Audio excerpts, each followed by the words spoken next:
Hello students, कैसे हो? चलो, welcome to Ativ Star the super learning platform. और आज हम लोग समरी करेंगे किस चैप्टर की? रियल नंबर्स की। चैप्टर नंबर 1 है ये आपका। अच्छा सा चैप्टर है, ठीक है। और फटाफट इसका क्विक रिवीजन हमें करना है। इसका समरी पार्ट हमें देखना है कि रियल नंबर्स में हमने क्या क्या पढ़ा। रियल नंबर्स को देखा हमने, हम बहुत टाइम से बचपन से देखते आ रहे हैं, उनको देखते देखते बड़े हो गए नंबर्स को।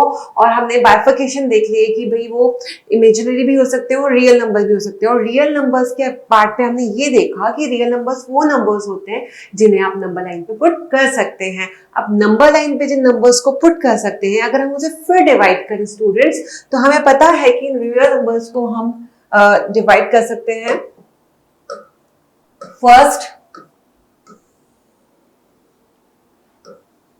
now tell me what the first number was? Rational, and the second was irrational numbers.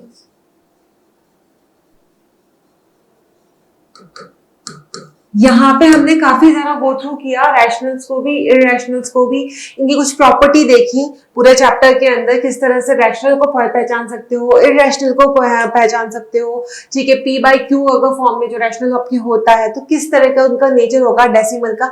ये सारा सब कुछ हमने किसके अंदर देखा? इस चैप्टर नंबर 1 के अंदर देखा। लेकिन सबसे पहले हमने यहाँ पे एक नई जो चीज है उसे पढ़ा, उसे जाना, और वो दो चीजें थी लेमा, जो कि ऑलरेडी प्रूवन स्टेटमेंट होता है, और उसके बाद हमने एक और चीज को जाना जिसे कहते हैं एल्गोरिथम। ओके, ये दोनों के साथ ही हमने एक कॉमन वर्ड पढ़ा था, एंड दैट वाज यूक्लिड्स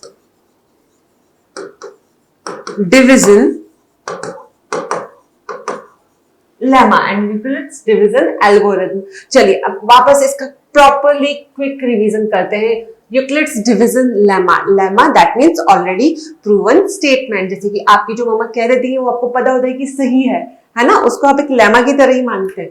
तो this is something like that. और ये बहुत ज्यादा सिंपल है याद करने के लिए, क्योंकि ये वही है जो आप स्टार्टिंग से करते आ रहे हो बचपन से। This is long division method में जो आप करते हो, इस यूक्लिड्स डिवीजन लेमा में हमें वही बताया गया है। मैंने बताया भी आपको कि जो हमारे पास ए और बी क्या, ए एंड बी, ये क्या है हमारे पास? पहले तो ये रियल नंबर्स हैं पॉजिटिव इंटीजर्स है। ओके, अगर ऐसा है जिसमें ए को मैं मान रही हूं कि वो बी से बड़ा है, here A is greater than B, तो मैं कैसे डिवाइड करूंगी इसे?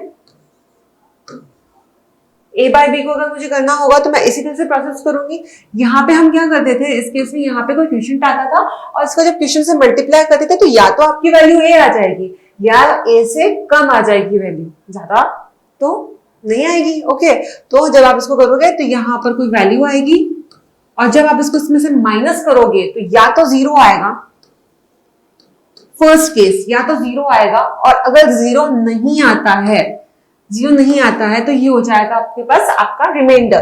तो जब भी इस तरह के क्वेश्चंस हम लॉन्ग डिवीजन मेथड से करते थे तो उसको हम किस तरह से प्रूव करते थे फिर कि हमने सही किया है या नहीं किया? जिसे हम कहते थे कि हम चेक कर रहे हैं, हम क्या करते थे, बी को क्यू से मल्टीप्लाई करते थे और उसमें ये रिमाइंडर जो होता है आर, उसको प्लस कर देते थे। और अगर वो जो हमारा सम है, ये पूरा सम जो हमारा है, ये इक्वल्स टू आ रहा है ए के, तो हम कह देते हैं कि हमारा क्वेश्चन है लॉन्ग डिवीजन मेथड का जिसे हमने सॉल्व किया है वो एकदम सही है। तो यहाँ देखो इसे ओके, और यहाँ देखो इसे, ये सेम इक्वेशन हमारे पास आ रही है। यहाँ में हमने आर को भी डिफाइन कर दिया। अब आपको बच्चों ये भी पता है कि जो आर की वैल्यू है ये बी की वैल्यू से ज्यादा तो नहीं हो सकती, और जीरो हो सकती है, बी से ज्यादा नहीं हो सकती, जीरो हो सकती है। दैट मीन्स जो आर की वैल्यू होगी वो क्या होगी, हमेशा बी से छोटी होगी, जीरो हो सकती है और उससे ज्यादा भी हो सकती है। ठीक है, तो ये स्पेसिफिकेशन को हमने यहाँ पे रख दिया, and this is what we call Euclid's division lemma. Okay, now then इसके बाद हमने एल्गोरिथम पढ़ा था, यूक्लिड्स डिवीजन एल्गोरिथम। एल्गोरिथम में क्या खास बात थी? लेमा, जैसे कि आपकी मम्मा ने कह दिया कि ठीक है ऐसे ऐसे मैगी बनती है, तो आपको पता है कि हाँ ऐसे, मम्मी ने बोला कि ऐसे मैगी बनती तो ऐसे ही बनेगी। तो डिवीजन एल्गोरिथम, जो एल्गोरिथम है वो क्या है, वो प्रोसेस उस मैगी बनाने का। दैट मीन्स जो स्टेप बाय स्टेप, लाइक आपको पहले उसको बर्न करना होगा लाइटर से, फिर दैट उसके बाद आप उसके ऊपर कोई बर्तन रखोगे, फिर पानी डालोगे, फिर मैगी डालोगे, व्हाटएवर जो भी आपको मम्मा ने बताया है। ठीक है, तो वो जो स्टेप बाय स्टेप प्रोसीजर है आपका, जिससे कि आपको आउटकम मिलेगा, आपकी मैगी बनेगी तो सब खाओगे उसको, एंड फूडी। ओके, तो यहाँ पे ये डिवीजन एल्गोरिथम वही है कि आप लेमा को किस तरह से यूज करोगे, लेमा को किस तरह से यूज करोगे किसी आउटकम को निकालने के लिए। वो किसी आउटकम क्या है, वो है आपका HCF फाइंड करना। HCF अपन पहले भी फाइंड आउट कर चुके हैं, बट यहाँ स्पेसिफिकली हमने एल्गोरिथम से भी देखा था, यूक्लिड्स डिवीजन एल्गोरिथम से देखा था। तो क्या होता है बच्चों इसमें, this is again your A and B। अब ये A और B दो पॉजिटिव इंटीजर्स है जहां पे A जो है वो B से बड़ा है, ठीक है। नाउ अब हम इस तरह से इसको प्रोसेस कर लेंगे, फिर यहाँ पे कोई क्वेश्चन आ जाएगा और उसके बाद यहाँ पे जो भी वैल्यू आती है, जब मैं इसको सब्ट्रैक्ट करती हूँ तो यहाँ पे वैल्यू आ जाती है R, that means R is not equals to 0, ठीक है। इसके बाद मैंने फिर इस तरह से डिवाइड कर देना है। बट अब इस एल्गोरिथम का स्टेप नंबर 2 क्या है, तो स्टेप 1 था, स्टेप 2 में हमने क्या किया था, स्टेप 2 में हमने ये जो B था ना, हम इसे यहां ले आए थे। ये जो B देखो ये यहां आ गया, हमने डिविजर को डिविडेंड में चेंज कर दिया। अब यहाँ पे क्या होगा, इसके बाद एक और Q2 कोई आ जाता है, मान लीजिए इसके बाद यहाँ पे B आ जाता है और ये 0 हो जाता है, ठीक है। दैट मीन्स रिमाइंडर 0 आया है, रिमाइंडर 0 आया है, जिस टाइम पे रिमाइंडर 0 आया है उसका जो डिवीजर है, उस डिवीजर को आप कहोगे HCF of A and B। Okay, तो HCF of A and B, ये क्या हो गया हमारे पास इस पूरे प्रोसेस से R। अब आप कहोगे मैम ये यहाँ पे नहीं आता 0, तो क्या करते हैं हम, तो ये करते हैं कि फिर वापस से यहाँ पे ये जो R होता वो इधर चला जाता, डिविडेंड डिवीजर पता ही है आपको, और उसके बाद सेम प्रोसेस रिपीट होता है जब तक कि वो 0 ना आ जाए। जब 0 आ जाता तो जिस स्टेप पर 0 आएगा उसी का डिवीजर जो होगा आपका HCF होगा। अब ये केवल HCF A और B का नहीं होगा यार, ये HCF होगा इसके साथ साथ इस R और B का भी। ऐसे ही अगर आप थर्ड स्टेप पे भी पहुंचते तो वहां पे भी जो डिविजर और डिविडेंड होते उनका भी HCF क्या होता, आपका लास्ट वाला डिविजर, लास्ट स्टेप वाला डिविजर, ठीक है। इसके थ्रू हमने काफी सारे क्वेश्चंस किए थे, right, okay. Then fundamental theorem of arithmetic. Fundamental theorem of arithmetic क्या है, सबसे पहले हमको बहुत ही शॉर्ट देख लेना है चीजों को कि हमारे पास दो तरीके के नंबर्स हैं, एक तो है प्राइम नंबर, एक कॉम्पोजिट नंबर्स। प्राइम नंबर्स जिनके फैक्टर्स क्या होते हैं, या तो केवल खुद उसका फैक्टर होगा या फिर 1 उसका फैक्टर होगा। Let's suppose we are taking 2, तो 2 के फैक्टर्स क्या होंगे, 2 मल्टीप्लाई बाय 1, ओके। इसके अलावा कुछ नहीं होगा, तो एक तो 2 खुद हुआ और एक 1 है। ऐसे ही आप देखोगे तो 3 भी ऐसा ही है, 5 भी ऐसा ही है, देन उसके बाद 7 ऐसा है, ओके, फिर 11 है, फिर 13 है, फिर 17 ऐसे काफी सारे जो है उसको आप प्राइम नंबर कहते हो। वो आपको बहुत अच्छे से पता है कि प्राइम नंबर क्या होते हैं। आप कॉम्पोजिट नंबर क्या है, प्राइम नंबर से मिलकर कॉम्पोजिट नंबर बनते हैं, ओके।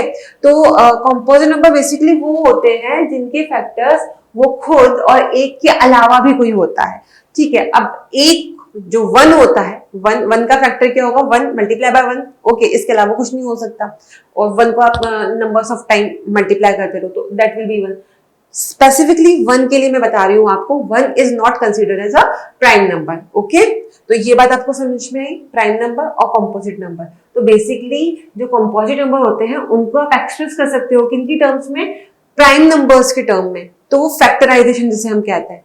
इसी को लेके ये थ्योरम है, fundamental theorem of arithmetic, that every composite number can be expressed as a product of primes and its factorization is unique। अब क्या इंपॉर्टेंट है यहाँ पे, वर्ड जो इंपॉर्टेंट है वो है यूनिक, इसका फैक्टराइजेशन हमेशा यूनिक होगा। Let's suppose we are taking 18, इसका फैक्टराइजेशन क्या होगा, 2 मल्टीप्लाई बाय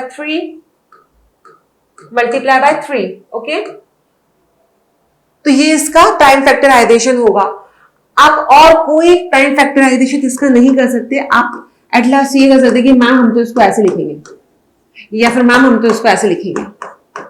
अब कैसे भी लिखो, मतलब इसका आप ऑर्डर चेंज कर सकते हो, लेकिन फैक्टर्स तो वही रहेंगे और उतने ही रहेंगे। जैसे 2 टाइम्स आ रहा है यहाँ पे, सॉरी 2 1 टाइम आ रहा है यहाँ पे, तो हर जगह 1 टाइम आएगा। 3 2 टाइम्स आ रहा है तो हमेशा 2 टाइम्स ही आएगा। तो that means apart from the order in which the prime factor occurs, तो जो उसका ऑर्डर है उसे चेंज किया जा सकता है, लेकिन इससे ज्यादा आपको चेंज नहीं कर सकते। तो this is known as fundamental theorem of arithmetic. जब इस थ्योरम को हमने देखा तो HCF और LCM जो थे वो हमने प्राइम फैक्टराइजेशन के थ्रू देखे थे, क्योंकि कॉम्पोजिट नंबर के बारे में पढ़ा था, कॉम्पोजिट नंबर से जाना था कि वो प्राइम फैक्टर्स बता सकते हैं। तो उसके थ्रू हमको पता है कि हम HCF और LCM कैसे निकालते हैं। Let's suppose we are having two numbers 15 and 18, जिनका हमें क्या करना है, HCF भी लेना है और LCM भी लेना है। तो प्राइम फैक्टराइजेशन करेंगे। Okay, 3 multiplied by 5, this is the prime factorization of what, 15, which is a composite number. Now इधर हम अगर इसको ले लेते हैं 18 को, तो 18 में क्या हुआ, 2 multiplied by 3 multiplied by 3, 9 and 18. So ये हो गया। अब यहाँ इसके बाद हमने HCF इसका देखा, तो फटाफट रिवाइंड करो इसको, कैसे कर देते हैं हम। ये यहाँ पे 3 को देखो, यहाँ पे दोनों जगह कॉमन आ रहा है HCF, तो यहाँ पे क्या हो जाएगा, ये 3 कॉमन, इसका HCF हो जाएगा। HCF ऑफ व्हाट, इसको प्रॉपर्ली इस तरीके से भी नहीं लिखोगे आप, इस तरीके से लिखिए, HCF 15 और 18। ओके, जो नंबर्स आपको दिए हुए हैं वो, and then that will be 3। अब अगर हम LCM की बात करें तो LCM में तो हम क्या करते हैं, सारे जो नंबर्स हैं, जो जितने भी प्राइम फैक्टर्स हैं, उन सारों का क्या करते हैं कि जो उसकी हाईएस्ट पावर है उसको पिक करते हैं। तो यहाँ तो इसको तो 3 multiplied by 5 ही लिखूंगी मैं, लेकिन यहाँ इसको मैं 2 multiplied by 3 लिख सकती हूँ। ठीक है, 2 की हाईएस्ट पावर यहाँ पे 2 है, यहाँ पे कुछ नहीं है, इसे मैं 2 लेने वाली हूँ। ओके, देन यहाँ पे 3, ओके, लेकिन यहाँ रेस्ट टू पावर 2 था, तो यहाँ पे 2 की हाईएस्ट पावर लेने वाली हूँ, तो रेस्ट टू पावर 2। देन यहाँ पे केवल 5 लिखना है मुझे। ओके, तो ये क्या हो गया, इसका LCM। तो अगेन इसको कैसे लिखोगे, LCM 15 18 इज इक्वल्स टू, आप इसे चाहे तो सॉल्व कर सकते हैं, 9 and this is 10, that will be equals to 90। इस तरीके से हमने सारे क्वेश्चंस को सॉल्व किया था। इंटरेस्टिंग क्वेश्चन थे इसके। HCF में एक और चीज, जब आपको HCF निकालना हो दो नंबर्स का A और B, जो बहुत फ्रिक्वेंटली पूछा भी जाता है, लेकिन इन दो नंबर्स की फैक्टराइजेशन करने के बाद आपको पता चले कि इनमें तो कुछ कॉमन है ही नहीं, तो जिस पे कभी भी कुछ कॉमन आता ही नहीं, उसमें हमेशा क्या कॉमन होता है, 1 कॉमन होता है। तो उसमें आपको उसका HCF जो निकलेगा वो क्या निकलेगा, 1 निकलेगा। ओके, समझ आई ये बात आपको। Okay, let this is P students, let P be a prime number है P। Okay, and P divides A square, और P क्या करता है, A स्क्वायर को डिवाइड करता है। P प्राइम नंबर है और P A स्क्वायर को डिवाइड करता है। उस केस में जो P होगा वो हमेशा A को भी डिवाइड करेगा। लेट्स सपोज हमारे पास A की वैल्यू है 6, तो A स्क्वायर की वैल्यू होगी 36। अब मैं कह रही हूँ कि 36 को बच्चों 2 डिवाइड करता है, कि आप कहते हो हाँ मैम, क्योंकि बाद में हमको यहाँ पे 6 दिख रहा है जो कि इवन डिजिट है। Okay, agree.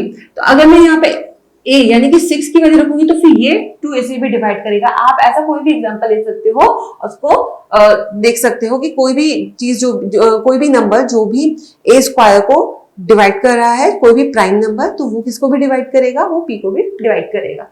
Okay, so this is about this. Now ये बहुत इंपॉर्टेंट थ्योरम्स हमने प्रूव करी थी। यहाँ पे हमने रूट 2, रूट 3, रूट 5 एंड उसके बाद 5 माइनस रूट 3, इस तरह की जो सम्स थे, यहाँ पे आप 5 प्लस रूट 2 इस तरह की चीजों को भी प्रूव किया था। इसके अलावा 1 बाय रूट 2 या 5 बाय रूट 2 ये भी हमने प्रूव किए थे। कैसे हमने प्रूव किए थे, हमें जब भी रूट को इररेशनल नंबर प्रूव करना है कि वो इररेशनल है, तो हम क्या करते हैं, कॉन्ट्राडिक्शन की हेल्प लेते हैं। कैसे कॉन्ट्राडिक्शन की हेल्प लेते हैं, हम कहते हैं कि चलो मान लेते हैं कि ये तो रैशनल है, इररेशनल नहीं है, तो अगर रैशनल है तो आप उसको A बाय B की फॉर्म में लिख सकते हो। ठीक है, उसके बाद आप उसको स्क्वायर करते हो दोनों साइड। ओके, और उसके बाद आपके पास जो इक्वेशन आती है वहां से आप बताते हो कि हाँ ये जो A स्क्वायर है इसको ये नंबर डिवाइड कर रहा है। ओके, जैसे 5 रूट 5 वाले केस में वो क्या बन गया था, 5 बन गया था कि हाँ A square is divisible by 5, that means A is also divisible by. इसी तरीके से आपने क्या किया था, फिर वापस उस इक्वेशन को रीफ्रेम किया था, वहां पे आपको निकल कर आया था कि B square is divisible by 5। अब B square is divisible by 5, इसका मतलब क्या होगा कि जो 5 वो B से भी, जो B है वो 5 से भी डिवाइड होगा।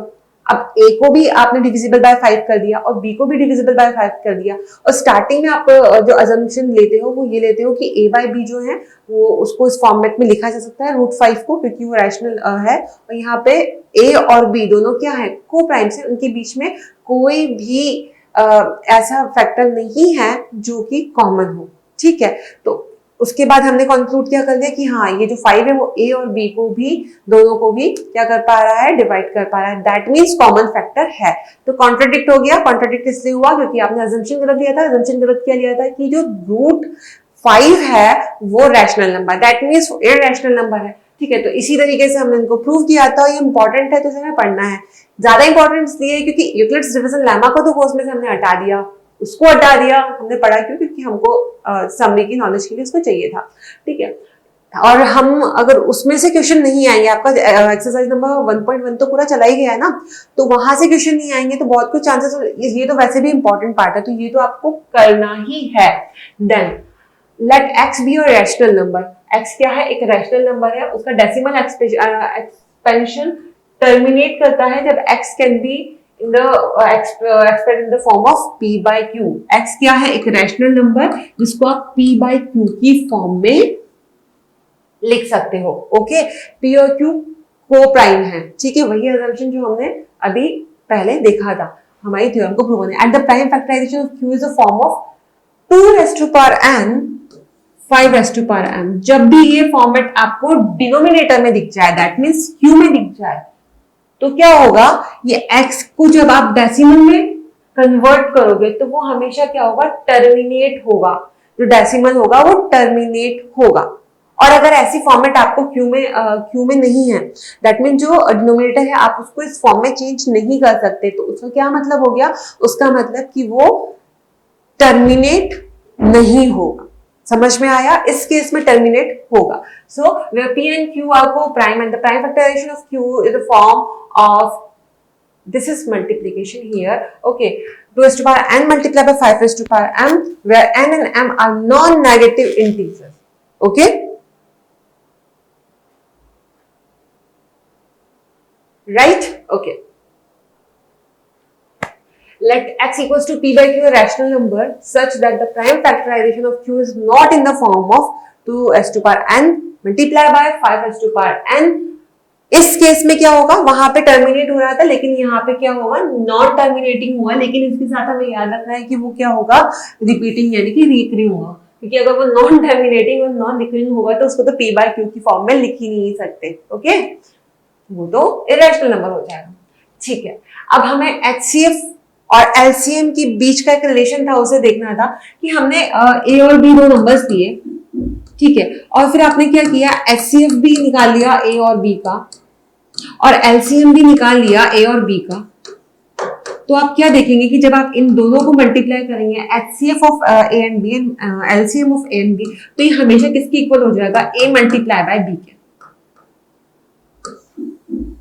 बस ये इतनी सी बात थी जो हमने यहाँ देखी थी, लेकिन 3 के केस में ऐसा नहीं होगा कि HCF ABC multiply by LCM ABC is equals to ABC, okay, ये ऐसा नहीं होगा, केवल ये 2 के केस में। तो 3 के केस में क्या होगा, वो भी हमने देखा था। देखिए आपके जो क्वेश्चन आते हैं वो इस पर ज्यादा आते हैं, ये दो वाले जो आपके पास आते हैं ना 2 नंबर्स का, और ये 3 का रेयरली पूछा जाता है, इतना पूछा नहीं जाता है, बट हम फॉर्मूला देखेंगे कि एलसीएम ऑफ PQR की अगर हम बात करें तो एलसीएम, इस जगह पे एलसीएम है, देखो फॉर्मूला कैसे याद करना है, इस तरफ क्या है एलसीएम, तो इस तरफ पूरा क्या आ जाएगा HCF, ये बेसिकली एलसीएम और HCF के बीच में रिलेशन है, ठीक है। तो यहाँ पे हर जगह देखो HCF है, HCF है, HCF है, HCF है, ऊपर क्या करना है, यहाँ पे LCM PQR है, ठीक है, यहाँ पे पूरा का पूरा HCF PQR है, इसके साथ PQR को मल्टीप्लाई करके यहाँ लिख दो, और नीचे क्या करना है, HCF दो का लेना है हमें, अभी हमें HCF को PQ QR and PR, okay, ऐसे